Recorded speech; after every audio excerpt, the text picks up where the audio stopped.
Hello students, today we will study about the fifth chapter of geography which is realms of the earth।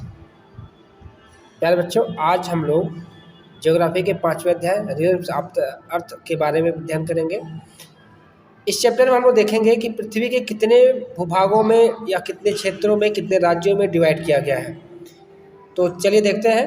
तो पहला part इनका हम लोग देखेंगे, लिखा है atmosphere, biosphere, hydrosphere and lithosphere. तो पृथ्वी को 4 मेन भूभागों में बांटा गया है, जिसे हम लोग एटमॉस्फेयर, बायोस्फीयर, हाइड्रोस्फीयर और लिथोस्फीयर के नाम से जानते हैं। तो देखते हैं कि एटमॉस्फेयर होता क्या है।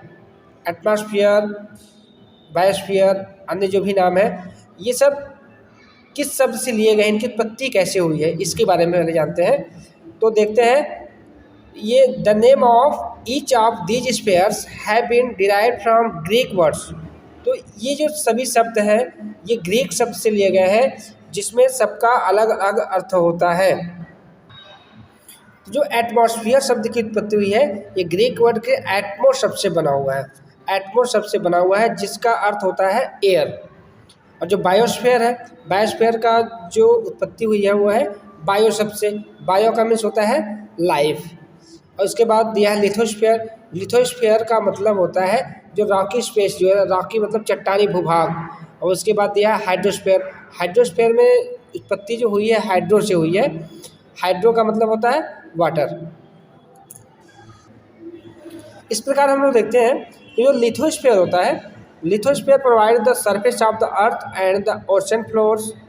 तो लिथोस्फीयर जो पृथ्वी का भूभाग है, जहाँ पे हम लोग निवास करते हैं, ये और पृथ्वी का जो सी स्पेस है, सरफेस एरियाज है, वे प्रोवाइड करता है।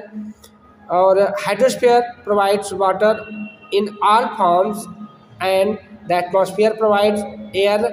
All these 3 realms of the earth together support life and allow life to flourish। देखिए, तो ये जो 3 भाग हैं, हाइड्रोस्फीयर पूरी पृथ्वी का जो जितना भी जल से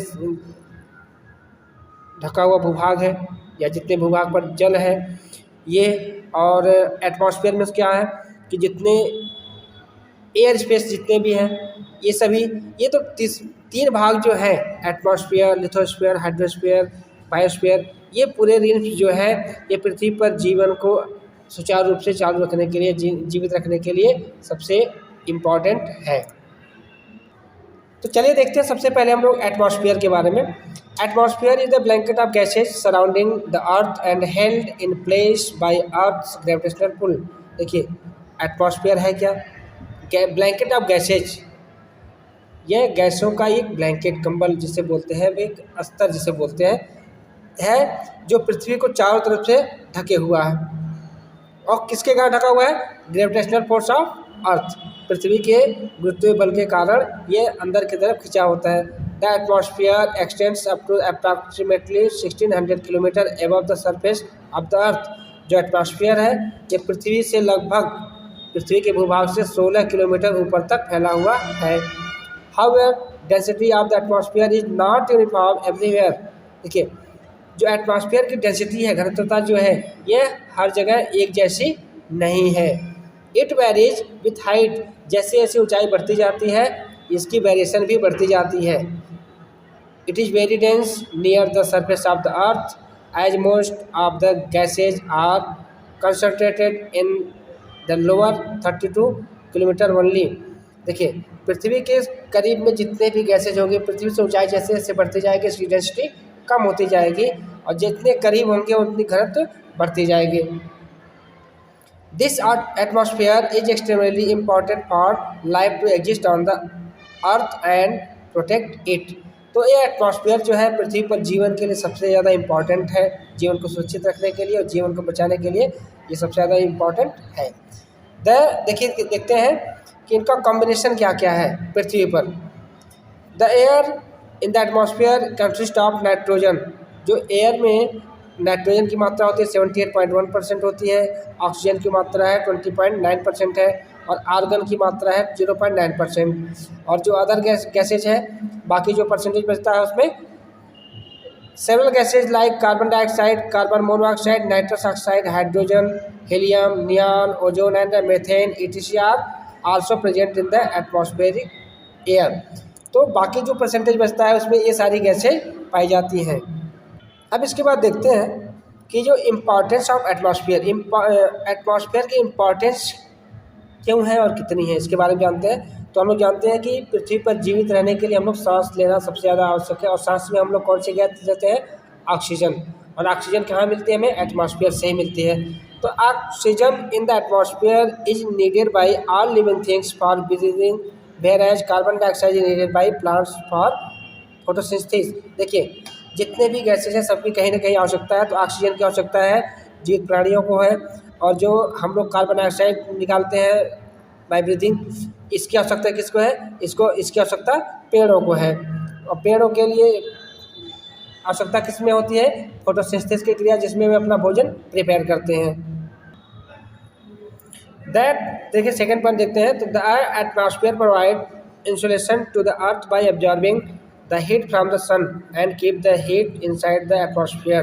Thus it helps the earth in staying warm. This is called the greenhouse effect. और देखिए एटमॉस्फेयर का काम क्या है कि सन से आने वाली हीटिंग को एब्जॉर्ब कर लेती है, और एब्जॉर्ब करके पृथ्वी को जो इनर पार्ट्स को क्या करती है, हीट गर्म रखती है। और इस गर्म रखने की प्रक्रिया को क्या कहते हैं, ग्रीन हाउस इफेक्ट कहते हैं। चलिए अगला देखते हैं। तीसरा नंबर है ozone gas in the atmosphere filter out the sun's harmful ultraviolet radiations. जो हमारे एटमॉस्फेयर में एक ओजोन लेयर पाई जाती है, ओजोन गैस पाई जाती है, ये क्या करती है, सन से आने वाली अल्ट्रावायलेट रेज को एब्जॉर्ब कर लेती है और पृथ्वी पर जो आने वाली अल्ट्रावायलेट रेडिएशन से रोकती है। नेक्स्ट पॉइंट है atmospheric temperature greatly affect the climate conditions like level of precipitations storms etc. तो एटमॉस्फेरिक जो टेम्परेचर है ये पृथ्वी पर होने वाली तमाम तरह की वायुमंडलीय घटनाओं को, क्लाइमेटिक कंडीशंस को मेंटेन रखती है। The earth atmosphere is divided into 5 layers on the basis of changes in the temperature with height. देखिए हमने आपको बताया ना कि जैसे जैसे हम लोग ऊपर जाते हैं टेम्परेचर अब उसका घटता जाता है। तो टेम्परेचर के डिफरेंस के आधार पर पृथ्वी के एटमॉस्फेयर को 5 भागों में बांटा गया है। तो पहला पार्ट जो दिया है troposphere. The troposphere is the first layer above the surface stretching from 8 kilometre to 18 kilometre. देखिए जो ट्रोपोस्फेयर है ये first layer of the atmosphere, यह पृथ्वी के अंदर यानी कि जितने भी मौसम संबंधी घटनाएं होती हैं ये सब ट्रोपोस्फेयर में होती है, और इसकी स्ट्रेचिंग कहाँ से कहाँ तक है, 8 किलोमीटर से लेकर 18 किलोमीटर तक है। This layer is most important because this is where we live. It contains the air that we breathe, all human activities as well as the weather. देखिए ये सबसे ज़्यादा इम्पॉर्टेंट है क्योंकि ये जिस एटमॉस्फेयर में हम लोग रहते हैं और जितनी भी घटनाएं घटित होती हैं मौसम संबंधी, बारिश, बादल, वर्षा जितने भी हैं होती हैं सब इसी में होती हैं। सेकेंड पार्ट है आपका stratosphere. It lies above the troposphere expanding up to height of 50 kilometre. और ये जो ट्रोपोस्फेयर के ऊपर का पार्ट होता है इसको कहते हैं स्ट्रेटोस्फेयर, और ये पृथ्वी से एटमॉस्फेयर रेंज में कहाँ तक फैला हुआ है, 50 kilometre above the surface of the अर्थ। तो पृथ्वी की सतह से 50 किलोमीटर की हाइट तक ये फैला हुआ है। The ozone gas in this layer protect us from the harmful rays of the sun. तो हमने अभी बताया कि जो ओजोन लेयर होती है जो सूर्य से आने वाली अल्ट्रावायलेट रेज को पृथ्वी पर आने से रोकती है, वो इसी लेयर में पाई जाती है, किसमें, स्ट्रेटोस्फेयर में पाई जाती है। Many jet aircraft fly in stratosphere because it is very stable. और जितने भी एयरजेट होती हैं, हवाई जहाज उड़ती हैं, ये इसी स्फीयर में उड़ती हैं। अगला दिया आपका mesosphere. It lies above the stratosphere extending up to a height of 50 to 80 kilometre. और इसकी जो ऊंचाई होती है 50 से 80 किलोमीटर होती है, और ये स्ट्रेटोस्फीयर के ऊपर पाई जाती है। It is the coldest part of the earth atmosphere at -90 degree centigrade. Meteors burn up in the mesosphere. देखिए ये जो एटमॉस्फेयर का जो पार्ट है ये सबसे ठंडा पार्ट माना जाता है, और मेट्रोस्ट जो तारे टूटने की घटना हम लोग देखते हैं, आकाश में जो तारे टूटते हैं या पुच्छल तारे गिरते हैं वो इसी पार्ट में होता है। अब इसके बाद आता है thermosphere. It stretch from 80 to 500 kilometre above the surface of the अर्थ। और इसका जो फैलाव है ऊपर जो 80 से लेकर 500 किलोमीटर तक फैला हुआ है। It extremely hot in the thermosphere and it gets warmer as you go higher. देखिए, और ये सबसे गर्म पार्ट है, और इसमें जितना आप ऊपर जाते जाओगे इसकी हीटिंग क्या होगी, बढ़ती जाएगी। The air gets thinner, this layer contains electrically charge particles at the lower level, this layer known as the ionosphere. इसमें जो इलेक्ट्रिक चार्ज पार्टिकल पाए जाते हैं निचले भाग में, और इसी कारण इसको क्या कहते हैं, आयनोस्फेयर कहा जाता है। Transmits radio waves back to the earth, it is the layer where the space shuttle orbits. देखिए, और यही पार्ट है जहाँ पे पृथ्वी पे से छोड़े जाने वाले जितने भी ग्रह छोड़े जाते हैं, उपग्रह छोड़े जाते हैं, इसी पार्ट में छोड़े जाते हैं। अब इसके बाद आता है एक्सोस्फेयर। एक्सोस्फेयर जिसे बोलते हैं बाह्यमंडल। This is the topmost layer of the upper limit of the atmosphere. और ये एटमॉस्फेयर का सबसे ऊपरी भाग है। It extend from 500 to 10,000 kilometre. और इसका स्ट्रेचिंग कहाँ तक है, 500 से लेकर 10,000 किलोमीटर तक।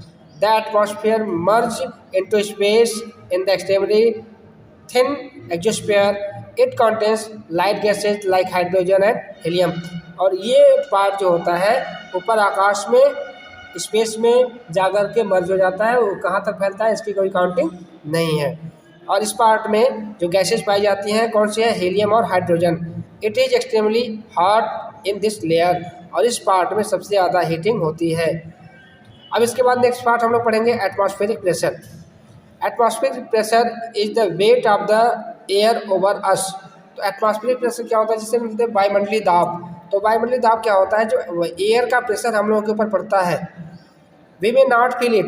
तो जो वायु का दबाव हम लोग, देखो हम लोग क्या करते हैं, जब साइकिल चलाते हैं तो साइकिल हमें कहीं ना कहीं हवा जब बहती है तो हमें रोकती है, तो हम लोग इसको महसूस नहीं करते हैं। लेकिन but all the time there is an atmospheric pressure caused by the weight of air over us. लेकिन हमेशा पृथ्वी पर क्या होता है कि वायु के वेट के कारण एटमॉस्फेरिक प्रेशर हम लोगों के ऊपर हमेशा रहता है। The air pressure depth on the temperature of the air, warm air being lighter. देखिए, एटमॉस्फेरिक प्रेशर के कारण क्या होता है कि गर्म हवाएं जो होती हैं, हवाएं जब गर्म होती हैं तो क्या होती हैं, except low pressure, whereas cold air being. तो हवाएं जब गर्म होती हैं तो गर्म होकर के क्या करती हैं, ये ऊपर की तरफ उठने लगती हैं। और जब कोल्ड एयर्स होती हैं वो हैवी होती हैं। The difference in atmospheric pressure cause air to move because the air always move from high pressure to low pressure. और जो एटमॉस्फेरिक प्रेशर में जो डिफरेंसेज होते हैं ना, इन डिफरेंसेज के कारण ही जो हवाओं का चलना संभव हो पाता है।